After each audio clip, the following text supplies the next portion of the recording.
नाज़रीन, अहम खबर आप तक पहुंचाएंगे। कराची के गुल प्लाजा में सर्च ऑपरेशन जारी है और मेज़नाइन से 30 लाशें मिली हैं। डीआईजी साउथ के मुताबिक मलबा हटाने का काम रोक दिया गया है, पहले लाशें निकाली जा रही हैं। इसी हवाले से तफसीलात हासिल करेंगे। आतिफ शरीफ हमारे साथ मौजूद हैं, बताइएगा आतिफ। आतिफ, क्या सुन पा रहे हैं आप? नाज़रीन, कराची के गुल प्लाजा में सर्च ऑपरेशन का काम जारी है और मेज़नाइन से 30 लाशें मिली हैं। इसी हवाले से बताएंगे आतिफ शरीफ हमारे साथ मौजूद हैं। जी आतिफ, बताइएगा। जी, थाने गुल प्लाजा है और अभी से कुछ देर कबल जो है एक दुकान से 25 से 30 इंसानी लाशें मिली है। इंसानी बाकियात को जो है वो एम्बुलेंस के जरिए अस्पताल मुंतकिल किया गया है। ये थाने गुल प्लाजा है जहां पर एक दुकान के अंदर से तकरीबन 25 से 30 लाशें जो है वो बताई जा रही हैं कि जो निकाली गई हैं, जिनको अस्पताल मुंतकिल किया गया है। जी ठीक है, ये बताइएगा कि कुल कितनी लाशें अब तक मिल चुकी हैं और उनको अस्पताल पहुंचाया जा चुका? देखिए, जो अब तक की इससे कबल अगर मैं बताता चलूँ तो 28 की तादाद थी जो लाशें निकाली गई थी। अब देखना यह है क्योंकि इंसानी बाकियात हैं, ये इनको अस्पताल मुंतकिल किया जाएगा, देन कंफर्म हो सकेगा कि क्या ये 25 इनकी तादाद क्या थी, क्योंकि ये साख्ता हालत में लाशें जो है वो मिली हैं। तो ये अस्पताल में जाने के बाद जो है वो कंफर्म किया जाएगा कि कितनी ये लाशें बनती हैं, ताकि जो है फिर अदाद शुमार जारी किए जाएंगे। जी ठीक है। अच्छा आतिफ, ये भी बताइएगा कि अभी मजीद किस हद तक और कितना रेस्क्यू ऑपरेशन बाकी है, कितनी बिल्डिंग का मलबा छान लिया गया है और कितना मजीद तलाश जारी रहेगी अभी? देखिए, अगर मैं इस इमारत का जो इस वक्त खड़ा स्ट्रक्चर है उसकी बात करूं तो इस वक्त जो स्ट्रक्चर है उसके 75% जो हिस्सा है वहां पर सर्चिंग ऑपरेशन मुकम्मल कर लिया गया है। 25% हिस्सा क्योंकि वो इंतहाई खतरनाक करार दिया गया है, किसी वक्त गिर सकता है, इसलिए वहां पर जो है इस वक्त सर्चिंग का अमल आहिस्ता आहिस्ता जो है वो जारी है। इसी के साथ इमारत का जो पिछला हिस्सा, इस प्लाजा का जो बैक साइड है, वहां पर भी जो है वो इस वक्त सर्चिंग ऑपरेशन किया जा रहा है। वहां पर जो है वो मलबे से जो फंसे हुए अफराद हैं उनको निकाला जा रहा है। ठीक है। आतिफ, ये भी बताइएगा, आपने कहा कि एक हिस्सा मुकम्मल तौर पर मुनहदिम होने का खदशा है, वहाँ पर किस तरह से सर्च ऑपरेशन किया जाएगा? क्या इस हवाले से प्लानिंग की गई है रेस्क्यू इदारों की जानिब से? देखिए, ये वो हिस्सा है जो रिम्पा प्लाजा के बिल्कुल साथ वाला हिस्सा है। यहाँ पर इब्तदाई तौर पे फिलहाल जो है जो पिछला साइड है जहाँ पर मलबा इस वक्त हटाने का जो है इस वक्त सिलसिला जारी है। पहले मलबा हटाया जाएगा, उसके बाद आहिस्ता आहिस्ता जो है जो स्पेशल जो टीम है रेस्क्यू की उसको इस इमारत में दाखिल किया जाएगा, इस हिस्से में दाखिल किया जाएगा। तकरीबन कोई 30+ दुकानें हैं जो जिनमें सर्चिंग ऑपरेशन होना बाकी है, फिर जो है इसमें सर्चिंग ऑपरेशन किया जाएगा। जी ठीक है। अच्छा, ये भी बताइएगा आतिफ कि जो लवाहिकीन हैं उनके लिए, हमारे नाज़रीन जो सुन रहे हैं इस वक्त, कि अब जो लोग यहाँ पर जो लाशें मिली हैं उनके लवाहिकीन किस तरह से उन तक पहुँचा जाएगा, किस तरह से उनसे रब्ता किया जा सकता है? देखिए, इस वक्त जो है DNA सैंपलिंग का सिलसिला जारी है। जो भी लवाहिकीन हैं जिनके जो प्यारे इस इमारत में फंसे थे, वो तमाम लोग जो है वो अपने DNA सैंपल्स अस्पतालों में जमा करवाएंगे। वहां से जो है वो लाशें हैं उनके DNA सैंपल्स के साथ मैचिंग की जाएगी और क्रॉस मैचिंग के सिलसिले के बाद जो है जो लाश होगी वो लवाहिकीन के हवाले की जाएगी। ठीक है। तो इस तमाम अमल में, इस तमाम प्रोग्रेस में मजीद कितना वक्त दरकार होगा शनाख्त का अमल मुकम्मल करने के लिए? फिलहाल क्योंकि रेस्क्यू ऑपरेशन चल रहा है, सर्चिंग ऑपरेशन जारी है, लाशें जो निकालने का सिलसिला है वो भी जारी है। गुज़श्ता रात की अगर मैं बात करूं तो 11 जो लाशें थी उनकी शनाख्त की गई है और शनाख्त के बाद उन लाशों को जो है मजीद आगे कानूनी कार्रवाई के बाद लवाहिकीन के हवाले किया जाएगा। अलबत्ता जैसे जैसे यहाँ से डेड बॉडीज निकल रही हैं उसी तरह से एक तेज रफ्तारी के साथ DNA टेस्टिंग का जो मरहला है वो भी चल रहा है। अस्पतालों में DNA टेस्टिंग जारी है। जो लवाहिकीन हैं उनके DNA सैंपल्स जो है वो कलेक्ट किए जा रहे हैं। जो बॉडीज यहाँ से निकाली जा रही हैं उनके DNA सैंपल जो है वो कलेक्ट किए जा रहे हैं। फिर उसके बाद जो है क्रॉस मैचिंग के बाद जो है वो डेड बॉडी उन लवाहिकीन के हवाले की जाएगी। आतिफ, ये भी बताइएगा हमारे नाज़रीन के लिए कि DNA मैच करने में, इस प्रोसेस में कितना वक्त दरकार होता है अमूमी तौर पर? देखिए, ये डिपेंड करता है उस लाश की हालत पे कि वो किस हालत में जो है वो डेड बॉडी मिली है। उसके बाद ही जो है वो उसका DNA का जो सैंपलिंग है उसकी रफ्तार पे भी फिर डिपेंड होता है اور یہ بھی اس میں بات اہم ہے کیونکہ لاشوں کی تعداد زیادہ ہے تو اس میں وقت تھوڑا سا درکار ہوتا ہے، چند دن جو ہے وہ درکار ہوتے ہیں، کیونکہ کراچی میں ایک ہی لیب ہے جہاں پر جو ہے یہ ٹیسٹنگ جو ہے وہ ہو رہی ہوتی ہے، جہاں پر تھوڑا سا وقت درکار ضرور ہوتا ہے۔ البتہ جس طرح سے لاشیں مل رہی ہیں اسی کے ساتھ ساتھ لواحقین کے جو سیمپلز ہیں وہ بھی کلیکٹ کیے جا رہے ہیں، وہیں پر جو لاشیں مل رہی ہیں ان کے سیمپلز بھی جو ہے وہ کلیکٹ کیے جا رہے ہیں اور پھر کراس میچنگ کے ذریعے جو ہے وہ شناخت کی جاتی ہے، پھر جو ہے یہ لاش جو ہے لواحقین کے حوالے کی جاتی ہے۔ ٹھیک ہے عاطف، آپ کی وہاں پر موجود لواحقین سے بات چیت ہوئی اس ٹیسٹنگ اور میچنگ کے عمل سے؟ کیا لواحقین مطمئن ہیں اب تک؟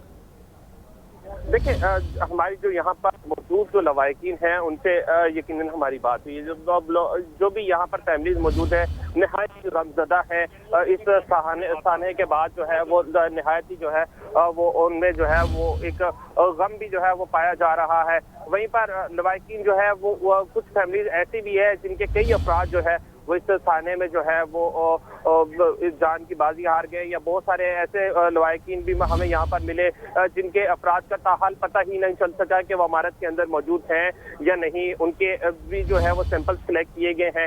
تو ابھی کچھ بھی کہنا قبل وقت ہے، البتہ غصہ تو ضرور پایا جا رہا ہے، ان میں تھوڑا سا غم بھی ہے۔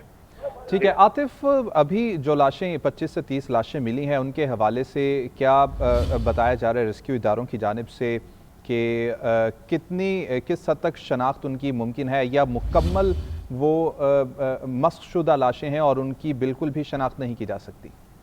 دیکھیں یہاں پر جو میں دیکھ رہا ہوں، ہم ڈے فرسٹ سے رپورٹ بھی کر رہے ہیں، چیزیں دیکھ بھی رہے ہیں، یہاں پر جو نکلنے والی لاشیں ہیں زیادہ تر لاشیں جو ہے وہ ساختہ ہیں، جلی حالت میں ہیں، تو اس لیے ان کی شناخت میں تھوڑا سا وقت زیادہ درکار ہوگا، تھوڑی سی تاخیر ہے کیونکہ وہ اس حالت میں نہیں ہے کہ ان کو جو ہے وہ شناخت کر لیا جائے۔ دوسری اس میں چیز اہم یہ بھی ہوتی ہے کہ انسانی جسم پر جو پہنی ہوئی چیزیں ہوتی ہیں جیسے کہ لوکٹ ہوتا ہے، یا اگر کسی کے پاس کوئی شناختی کارڈ ہو، اگر وہ صحیح حالت میں مل جاتا ہے کسی لاش کے پاس سے تو اس کے ذریعے بھی جو ہے وہ شناخت کی جاتی ہے، لوکٹ یا دیگر جو قیمتی چیزیں ہوتی ہیں، جو جولری وغیرہ ہوتی ہے اس کے ذریعے بھی جو ہے وہ شناخت کی جاتی ہے، وہاں سے بھی جو ہے وہ لاشوں کی شناخت ہو رہی ہے۔ پھر جو ہے وہ اگر کوئی لاش بالکل ہی ساختہ حالت میں ملی ہے، بالکل ہی جلی ہوئی صورت میں ملی ہے، اس لاش کی جو شناخت ہے پھر وہ ڈی این اے میچنگ کے ذریعے جو ہوتی ہے، پھر وہ ڈی این اے ٹیسٹ کے ذریعے جو ہے اس کی کراس میچنگ کے بعد جو ہے وہ لواحقین کے حوالے کی جاتی ہے۔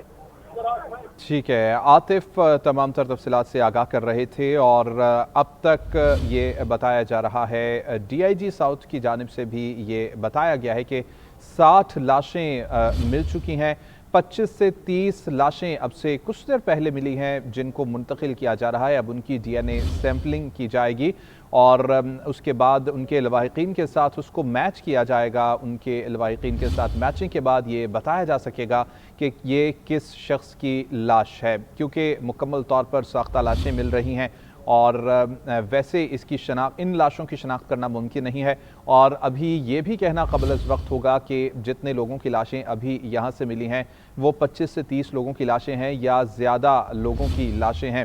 کراکری کی دکان بتائی جا رہی ہے جہاں سے یہ لاشیں ملی ہیں، تمام 30 لاشیں کراکری کی دکان پر سے ملی ہیں۔ کراچی کے گل پلازا میں سرچ آپریشن کا سلسلہ تاحال جاری ہے، گل پلازا کے میزنائن سے 30 لاشیں ملی ہیں اور ملبہ ہٹانے کا کام فی الحال روک دیا گیا ہے، پہلے لاشیں نکالی جا رہی ہیں۔ عاطف ہمارے ساتھ ہی موجود ہیں۔ عاطف، کام روکا گیا ہے ملبہ ہٹانے کا اور پہلے لاشیں نکالی جائیں گی، کیا مزید لاشیں بھی موجود ہیں وہاں پر جن کو نکالا جا رہا ہے؟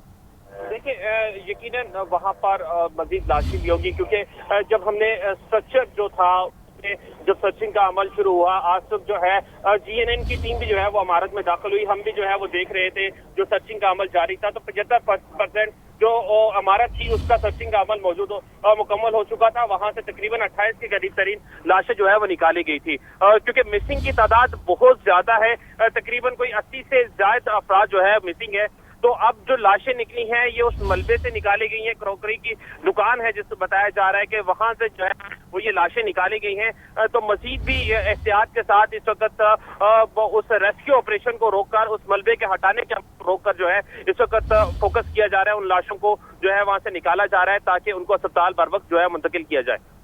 ٹھیک ہے، اچھا عاطف یہ بھی بتائیے گا کہ ابھی جو سرچ آپریشن جاری ہے لاشوں کو نکالنے کے حوالے سے، اور ابھی جو لاشیں ملی ہیں کراکری کی دکان بتائی جا رہی ہے، ایگزیکٹ कौन सा ये हिस्सा है प्लाजे का जहां से ये लाशें मिली हैं और यहाँ पर लोग किस तरह से पहुंचे, रेस्क्यू हुकाम क्या बताते हैं? क्योंकि ये बताया जा रहा था कि 26 दरवाजे थे जिनमें से 24 दरवाजे बंद थे, जिसकी वजह से ये इतना बड़ा सानहा रुनुमा हुआ। देखिए, जिस वक्त ये आग लगी उसके फौरन बाद जो हमें इंफॉर्मेशन मिली है उसके मुताबिक लाइट जो है वो बंद कर दी गई थी, जिसके बाद लोग अपनी मदद आग के तहत दरवाजों को ढूंढते हुए, क्योंकि शदीद धुआं था, शदीद जो है वहां पर अंधेरे की वजह से लोगों को मुश्किलात का सामना करना पड़ा था। लोग अपनी मदद आग के तहत जहां उनको रास्ता मिला उस जानिब लोग जो है वो चलते गए। कुछ लोग तो जो है वो निकल पाए, कुछ लोग नहीं निकल पाए। ये जो हिस्सा है ये बिल्कुल गुल प्लाजा का पिछला हिस्सा है। ये वो हिस्सा है जो मनहदम हो गया था, जो गिर गया था। वहां पर ये क्रॉकरी की दुकान थी जहां से ये लाशें निकाली गई हैं। अभी तक जो तफसीलात है वो ये है कि तकरीबन कुछ 30 के करीब लाशें हैं जिनको निकाला गया है। मजीद जो वहां पर कोई शख्स मौजूद है उसकी भी इस वक्त सर्चिंग का अमल जारी है। निहायत ही एहतियात के साथ जो है इस वक्त ये ऑपरेशन जो है वो किया जा रहा है। बिल्कुल ठीक। अच्छा आतिफ, अभी हमें इंफॉर्मेशन ये भी सामने आ रही है कि डीआईजी साउथ की जानिब से ये कहा जा रहा है कि आखिरी जो मोबाइल लोकेशन थी इन लोगों की यहाँ पर से आई थी, जिसके बाद यहाँ पर पहुँचने की कोशिश की गई रेस्क्यू टीमों की जानिब से, लेकिन आग की शिद्दत बहुत ज़्यादा होने की वजह से पहुँच नहीं पाए। बहरहाल ये वो तमाम लोग हैं कि जो यहाँ पर ट्रैप थे, फंसे थे और राबिता करने की कोशिश कर रहे थे रेस्क्यू टीमों से भी और अपने लवाहिकीन से भी कि उनको यहाँ से रेस्क्यू किया जाए। चीजें हैं उनको देखा जा रहा था। जदीद टेक्नोलॉजी की मदद से जो है वो सर्चिंग जारी थी। ये यकीनन ये वही लोग थे जिनकी लास्ट लोकेशन जो है मोबाइल फोन लोकेशन के जरिए जो है वो इनकी तलाश की गई थी। मोबाइल फोन लोकेशन जो है इनकी इस मकाम की आई थी। कुछ लोगों की जो लोकेशंस है वो कुछ लोगों का ये भी कहना था कि जो मस्जिद के करीब का जो हिस्सा है इस इमारत के अंदर जो मस्जिद थी उसके करीब भी जो है लोग मौजूद थे। लेकिन हमने देखा कल जो है वो मस्जिद के करीब भी रेस्क्यू ऑपरेशन किया गया, लेकिन वहां से कोई शख्स की लाश या कोई शख्स जो है वो नहीं मिला। जिसके बाद मोबाइल फोन लोकेशन को जो है वो ट्रेक किया गया। ये वो मकाम था जिसका जहां की लोकेशन जो है वो आ रही थी, उसको जो है जब ट्रेस किया गया तो वहां से इन अफराद की जो है वो लाशें निकाली गई हैं। अच्छा आतिफ, इससे पहले ये बताया जा रहा था कि फर्स्ट फ्लोर तक क्लियर कर लिया गया है और फर्स्ट फ्लोर तक चेकिंग कर ली गई है मुकम्मल तौर पर, तो फिर इस फ्लोर से ये लाशें किस तरह से मिली? देखिए, क्योंकि इस इमारत का कुछ स्ट्रक्चर इस वक्त खड़ा है, कुछ इसका हिस्सा जो था वो गिर चुका था। ये वो हिस्सा है जो गिर चुका था, जो जहां पर जो है मुकम्मल तौर पर ये इमारत जो है वो नीचे दब चुकी थी। वहां पर जब जो है वो मलबा हटाने का सिलसिला शुरू हुआ तो वहां से जो है वो ये लाशें निकाली गई हैं। अलबत्ता जो स्ट्रक्चर इस वक्त मौजूद है, जो इस वक्त इमारत खड़ी हुई है, उसके भी तकरीबन कोई 70 से 75% हिस्से में जो है वो सर्चिंग का अमल मुकम्मल किया गया था। अलबत्ता उसका भी जो 25% जो हिस्सा है, 25 से 30% का जो हिस्सा है वहां पर ताहाल सर्चिंग नहीं हुई, क्योंकि वो इमारत का वो हिस्सा है जिसको इंतहाई खतरनाक करार दिया गया है, जो किसी भी वक्त जो है वो गिर सकता है। हमने देखा कुछ गाड़ियां जो छत पर मौजूद थी उनको भी उतारा गया, लेकिन सिर्फ उस हिस्से से उतारा गया जिस जगह को जो है, जिस जगह का स्ट्रक्चर थोड़ा मजबूत था वहां से गाड़ियां उतार ली गई थी। अलबत्ता जिस जगह को खतरनाक करार दिया गया था वहां पर गाड़ियां ताहाल मौजूद हैं। उस हिस्से पर किसी को भी जाने की फिलहाल इजाजत नहीं दी गई है। वहां पर जो है ये मलबा हटाने का अमल जब मुकम्मल होगा उसके बाद जो है उस हिस्से की जानिब जो है वो बढ़ा जाएगा, वहां पर सर्चिंग का अमल किया जाएगा। वहां पर अगर कोई लाश मौजूद है, कोई इंसानी जिस्म मौजूद है तो उसको निकाला जाएगा।